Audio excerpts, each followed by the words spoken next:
motivos para a gente mudar a divisão tradicional dessa história. Como assim, né? Você deve estar pensando, mas eu mal sei história direito, já quer mudar tudo? Calma, eu vou te explicar por que essa divisão que a gente tem tradicional da história, ela tá longe de ser ideal e de ser a melhor divisão. Então já curte aqui o vídeo e vem comigo, vem história!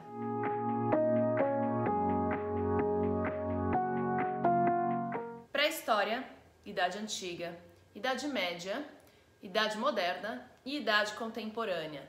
Essa é a divisão tradicional da história, essa que a gente ensina nas escolas. Mas ela tá certa? O que você não sabe é que diversos historiadores em vários lugares do mundo contestam essa divisão tradicional da história. Há, inclusive, historiadores brasileiros. Motivo número 1. Não existe esse troço de pré-história, certo? Não existe esse negócio de que havia um período em que não havia história. História sempre teve desde que existe ser humano. Motivo número 2. Não existe Idade Média no mundo inteiro. Como assim? A divisão Idade Média, ela foi criada pensando na história da Europa. Adivinha? Por historiadores europeus. Então esse negócio de castelo, feudalismo, o nobre, blá blá blá, isso só ocorreu lá na Europa. Não existe isso em nenhum outro lugar do planeta. Então, quando a gente olha a história, por exemplo, aqui da América, a gente não encontra nenhum período que se encaixe no que a gente pode chamar de Idade Média. Então, a gente precisa de uma outra divisão para falar, por exemplo, da história aqui da América. E a gente está falando quando a gente pensa em África, em Oceania, em Ásia. O que nos leva ao motivo 3. A divisão ela é feita baseada em datas europeias. A única data que não é de algo que aconteceu na história da Europa foi a invenção da escrita, então classificando o final da pré-história e o início da antiguidade.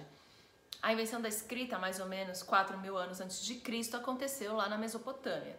Por que eles então usaram essa data, já que não é da Europa?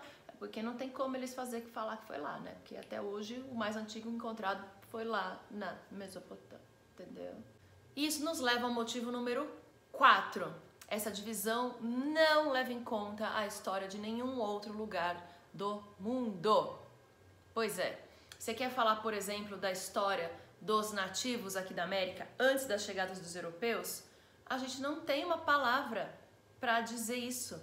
A gente precisa contornar. E aí existe uma palavra bastante ruim que eu detesto, que é falar, os povos pré-colombianos. Mas pera, então a referência é quando Colombo chegou?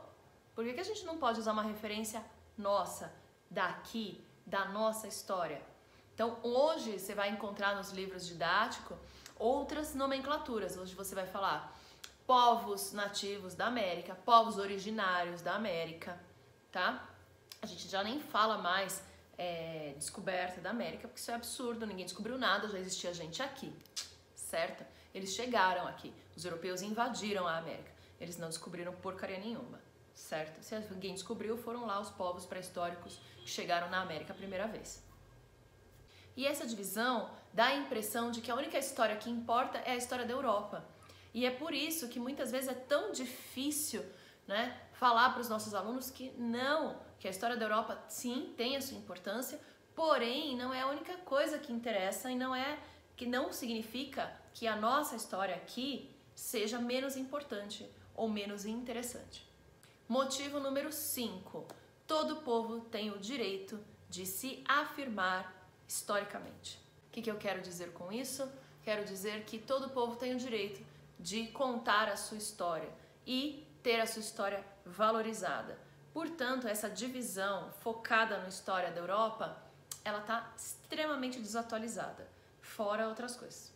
Então, a gente precisa sim, ou a gente cria uma divisão nossa aqui no Brasil, ou a gente senta e mundialmente cria uma divisão histórica que contemple uma visão que seja global e não apenas continental europeia. E você? Acha que essa divisão contribui para uma visão deturpada da nossa história? Então, já clica aqui no like, já se inscreve no canal e compartilha com todo mundo, porque passou da hora da gente contestar, não só dentro da universidade, mas fora também, esta divisão tão eurocêntrica. Vejo vocês no próximo vídeo. Beijo e tchau!